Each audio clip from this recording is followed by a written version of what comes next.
And welcome to Local Talk right here on Nextdoor Radio, nextdoorradio.com, and the Nextdoor Radio app. My name is Trace Nod.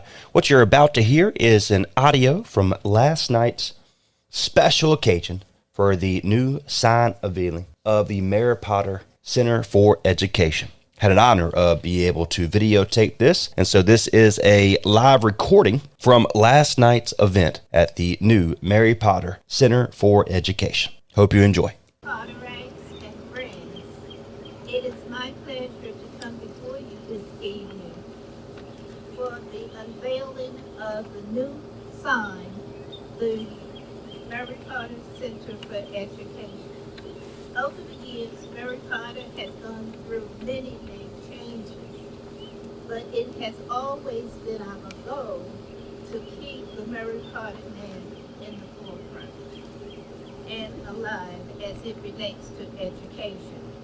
Thus, renaming the school the Mary Potter Center for Education gives us hope for keeping our legacy alive.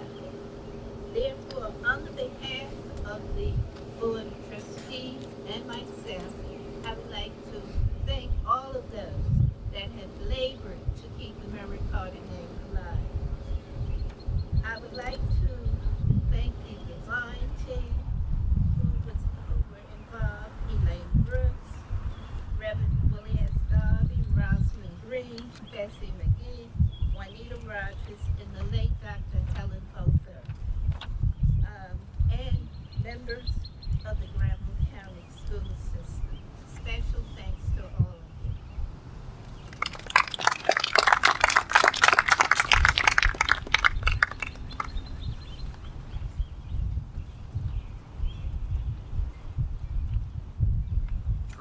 Greetings to each of you this evening. It is such a pleasure for me to be here. I've been looking forward to this day, and I just want to say to all of you here that I commend the Board of Education and Dr. McLean for the way they engaged the community in bringing us to the point that we are today. As a little child growing up in this community, I always heard this comment about Mary Potter having been a boarding school where trades were taught and all these things, and I never really fully appreciated how much somewhat ahead of its time the school was and how it met the needs of the community. So what really excites me today is as we come to unveil this new name, the Mary Potter Center for Innovation, for Education, I'm just so excited about what lies forward. We know what's here today. We understand that our children continue to have challenges, maybe that we don't even know of today. But right here at Mary Potter, history will be rewritten again. I'm confident that we will always have an open mind to meeting the unique needs of our students. So I'm just excited about what's to come.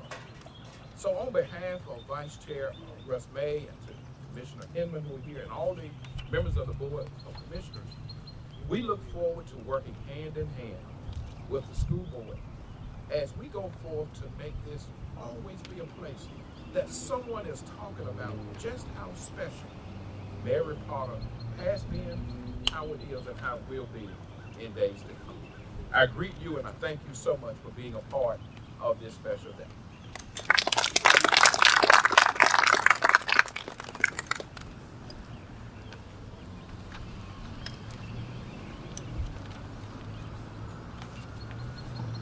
What an honor it is to be here today to welcome you all to this event on behalf of the City of Oxford and the Board of Commissioners. And I have to say that Commissioner Cozart and I have a thing that I don't really like to follow him because he always speaks so much more eloquently than I do.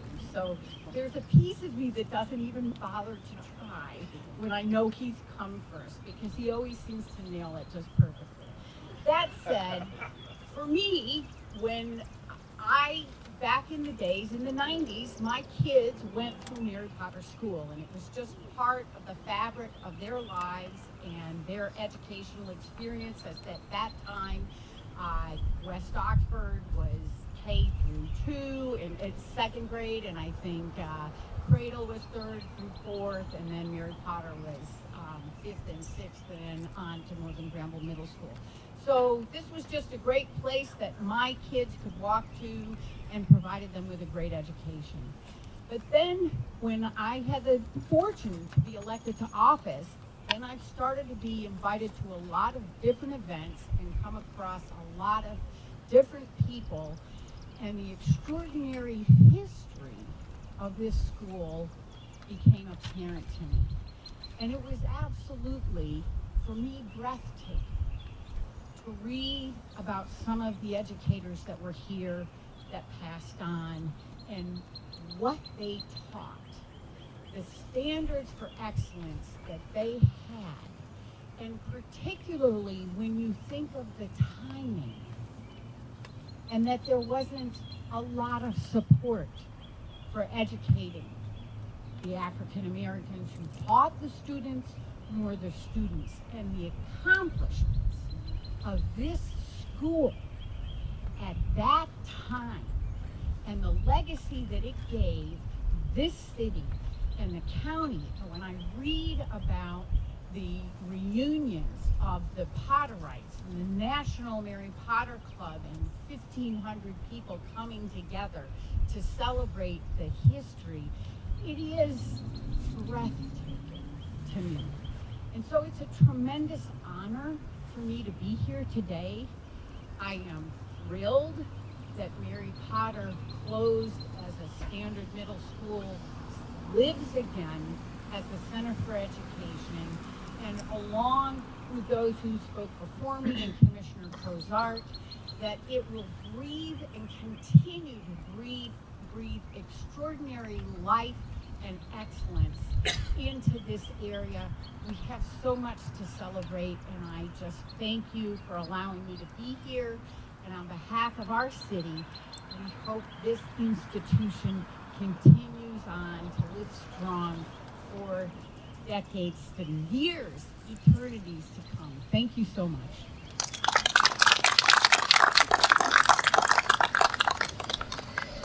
We thank each of you for the greetings. Now we will travel down memory lane briefly.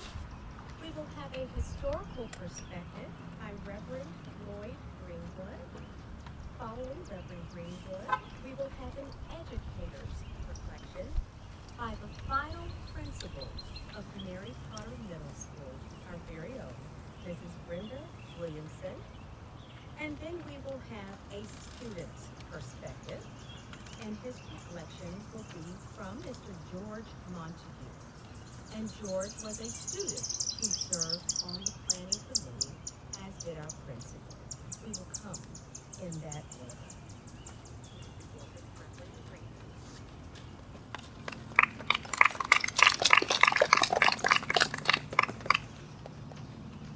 Special guests, friends, Potterites, I greet you.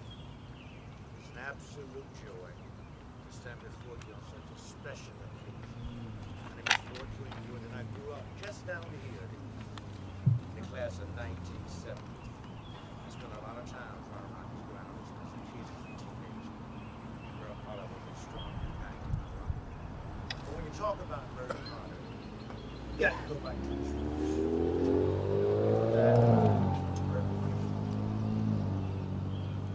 George Clayton Shaw,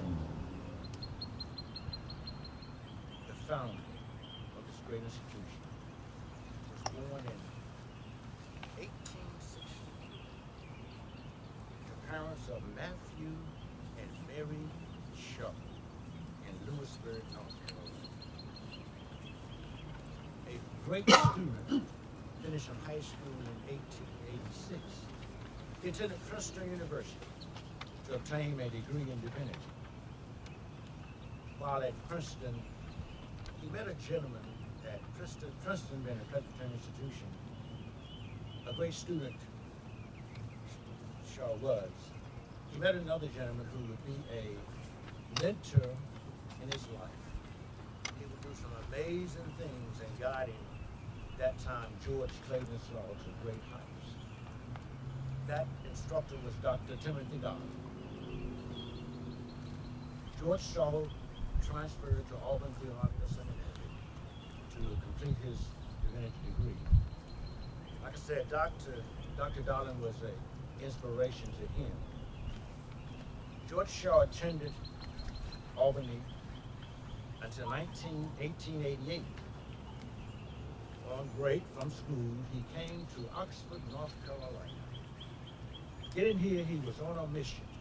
He had a dream, a vision, to open a school for African American children. There was one Presbyterian in Oxford at that time, and she attended Oxford Presbyterian Church. This is Harriet Howard, who lived on Raleigh Street at the time. Between the two of them, they gathered 75 individuals in Oxford. And in that first Sunday service, 75 members came. They had great church. The church was flourishing. But at that time, George Shaw had not completed his degree. So he returned to Auburn to complete his studies. He did so. And in 1890, he completed his studies at Auburn, receiving a doctorate of divinity. Something else happened in his life in 1990. He met the second Mary in his life, his future wife, a young lady from Penn Valley, Pennsylvania, Mary E. Lewis. And they were married. Coming back to Oxford in 1890, the two of them, Dr. and Mrs. Shaw, came back to complete their work in the church. When they got back, they found some bad news. The church had been closed. The people in Oxford that just not want a black Presbyterian church to flourish. So it closed. Dr. Shaw, being the kind of individual he was, he wrote a letter to his mentor, his teacher, his dear friend, Dr. Timothy Darling.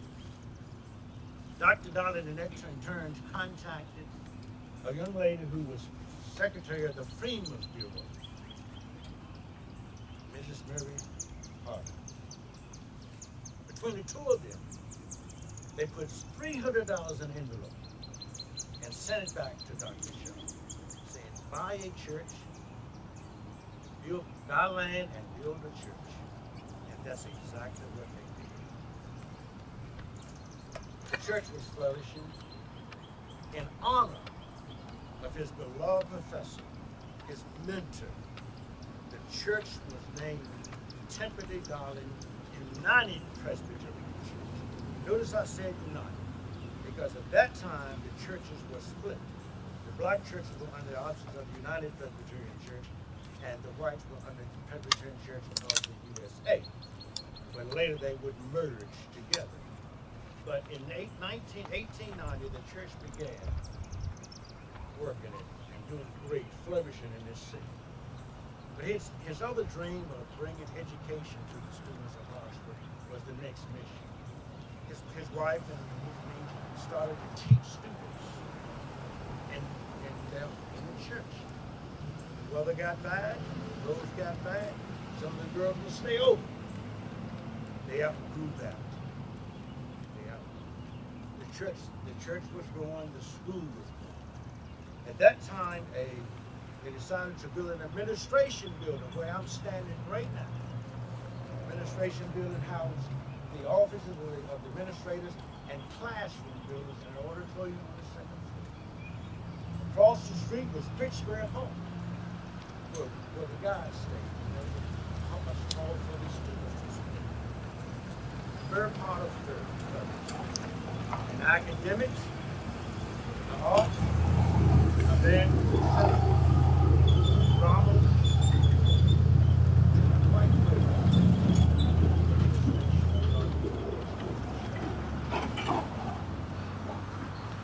Dr. Shaw worked at this school. 1956.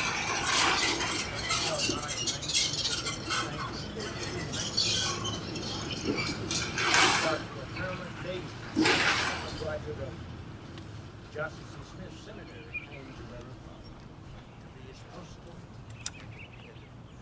Timothy Dolan. In 1952, the school was consolidated under state system.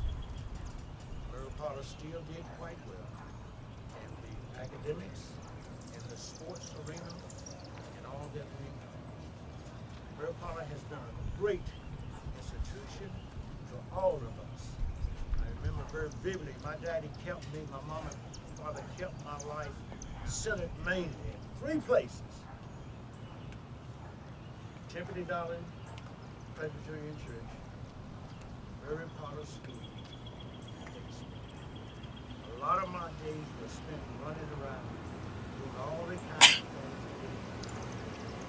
Thankful and proud that with education, missionaries, and all of those who had a hand in keeping the dream of Dr. George Clayton Shaw. Now, I don't know if I mentioned this or not. That name, the third Mary in Dr. Shaw's life was Miss Mary Potter. And that's three Marys together. Appreciate you inviting me. I hope I've given you a brief history of Mary Potter. There's so much more. Candy, I'm gonna give a preacher of mine. I enjoyed it. Good day for all.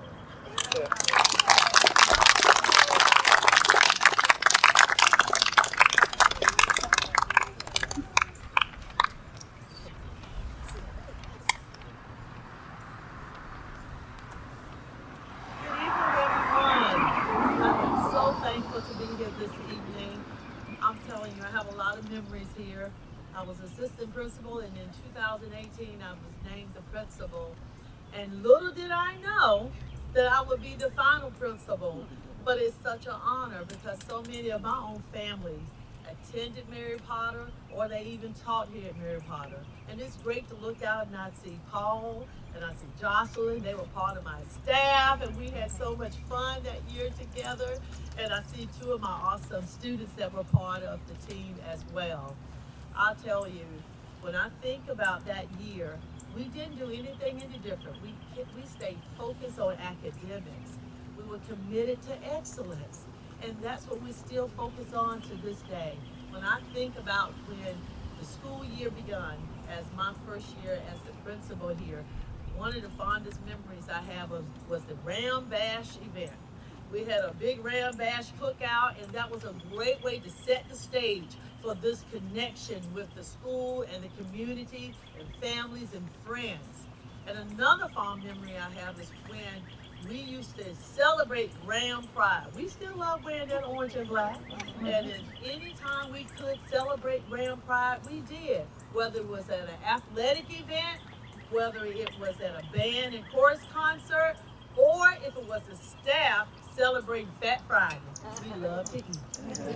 And so when I think of the final memories of my time here as principal at Mary Potter, I think about the day that we went out in the front of the building along with the National Mary Potter Club, and we planted a tree to commemorate our last year together.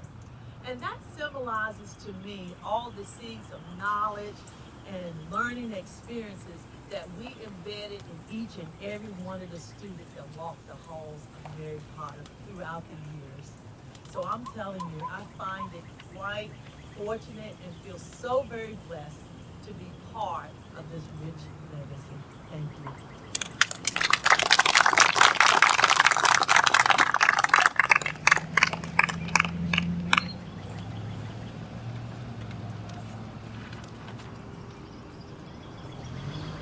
Good evening. I'm proud to be speaking as a representative of the last promoting class in Mary Potter Middle School. I came here by way of Snowball Shaw Elementary School, where I had been for 6 years.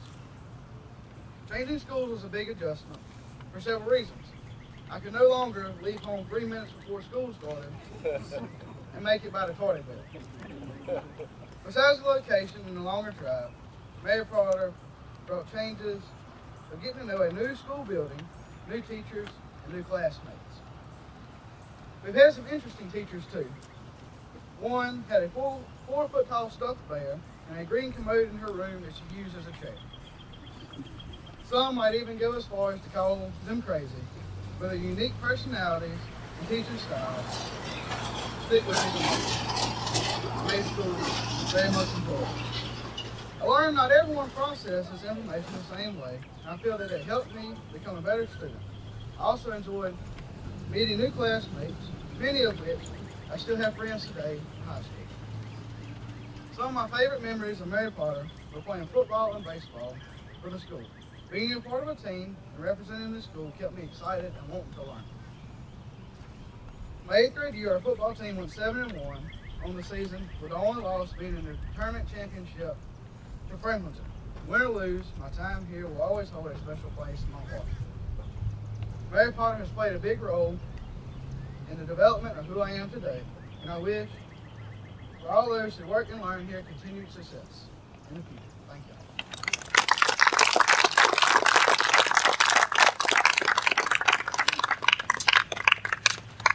Thank you for those reflections. All of the memories were fantastic. And now the moment you've all been waiting for. I would like to ask those involved in the official sign unveiling to please head to the sign at this time. This group will be led by Mr. Leonard Peace. Also on this team is Mr. Elijah Schrader, Ms. Rosalind Green, Ms. Juanita Rogers. They are part of the National Mary Potter On this sign, ladies and gentlemen, you will find a beautiful blend of letters from the past. Yes, we maintain some of the letters from the sign that was here originally. And we've now blended it with new metal letters signifying this sign, depicting modernization, vibrancy, and new trends for the future. Ladies and gentlemen, this is the new sign.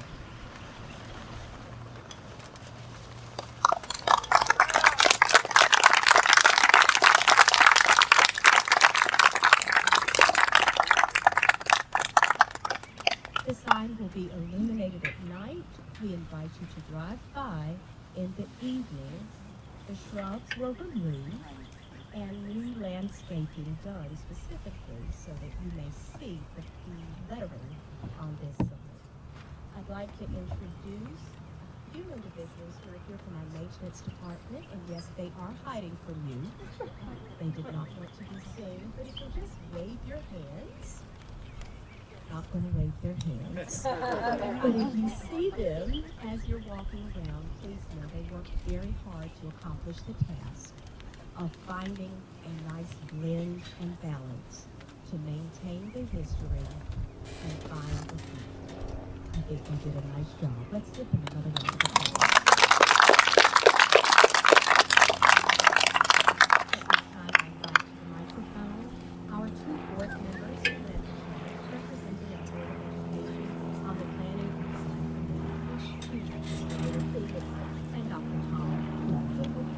Please go to the microphone at this time.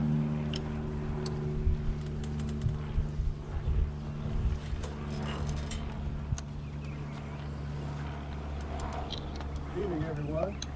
Good evening. Well, about my hands coming this way, I would just like to thank everyone for coming out today and for the opportunity to say a few words about the unveiling of this new sign and reinauguration of our school here. It's like a new day. You know, I was looking at my commencement program. I graduated from this school. I think I saw one or two of my classmates here in May 30th, 1960. And I'm probably standing in one of my classrooms from that time. but anyway, I spent 7 years here. Well, it didn't take me 7 years to get out of high school. I started here in 7th grade. but it's been a real joy to be a part of bringing the school back to life. Because it was at a point at one time where we wasn't being what it is today. If it wasn't for the opportunity to bring it back to life, we have all of the schools that we have here today, which means that Mary Potter will live on for a long time. I graduated here in 1960.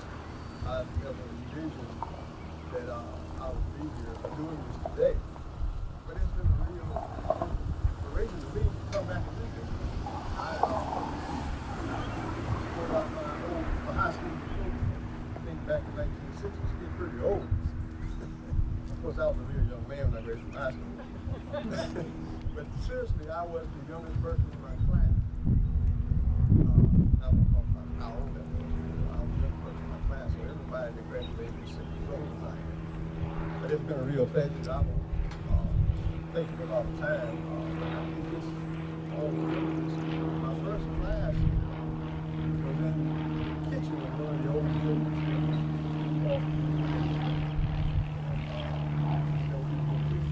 Very in the kitchen, but it was a real joy for us as I look back on it.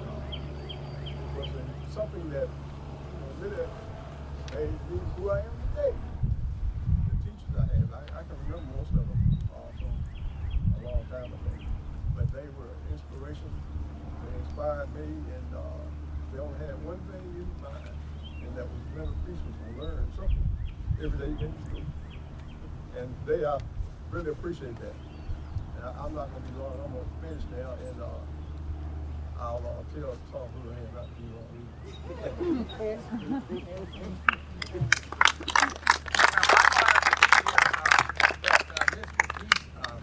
You wouldn't want to see his grade because he may have been the youngest, but he may have been the slowest. But seriously, I'm honored to be here. I'm honored to be here and just take a couple of minutes. As a person moving down here from Indiana and eventually settling in Granville County, it was a shock to come, but it was a wonderful time. And I want to tell you two people who made a real difference in my knowledge about this school. You all remember Hubert Gooch. He was principal here when I became superintendent, and Leela Eaton. Those two gave me an education about this school that you cannot imagine. And I won't go through any more just general stuff. You've been down memory lane. But I thought about what would be a few descriptors to help explain or describe or whatever this school. And the first one that came to mind was admiration. You can go all over the country, all over the nation, all over the world, and you keep hearing about somebody who graduated from Mary Potter, what they were doing, presidents of organizations, schools, that kind of thing. And the admiration that I heard from Hubert and from Leela and from others has stuck with me all these years. To have that level of admiration is certainly not something you find in many schools. The second one was level of expectation. There is no doubt, I heard more about high expectations when Mary Potter is mentioned than anything else. You talked about Mary Potter, you talked about what was expected, what had to be done, what happened to be done. And I think many of you understand that. Leonard does, especially. But high expectations is so important. And then finally, the word that comes to mind is love.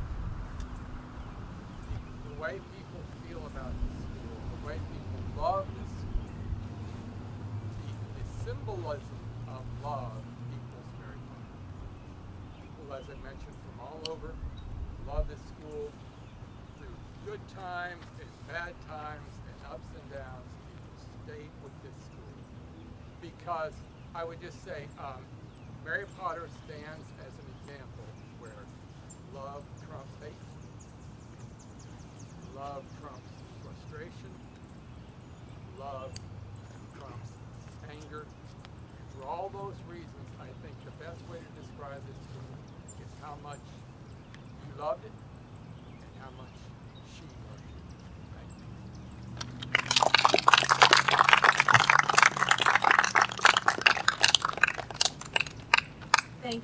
so very much. Everyone on the program, we sincerely appreciate your words, your comments, the inspiration you leave us with as we move forward. For your attendance today, it is noteworthy as we transition this school to a new season. Thank you so very much for coming. There were two individuals who played extremely instrumental roles in hanging in there with us through the pandemic and getting us to today. And I would like to offer special thanks to Ms. Juanita Rogers and Ms. Russell. Thank you so much. So that concludes this evening's celebration. Thank you so very much for coming. We have reviewed some refreshments in our CTE food trailer. We're excited about the trailer, so please head over to see if Salisbury is here with us, our child nutrition program, participated in providing those. Students, please head over there to do that.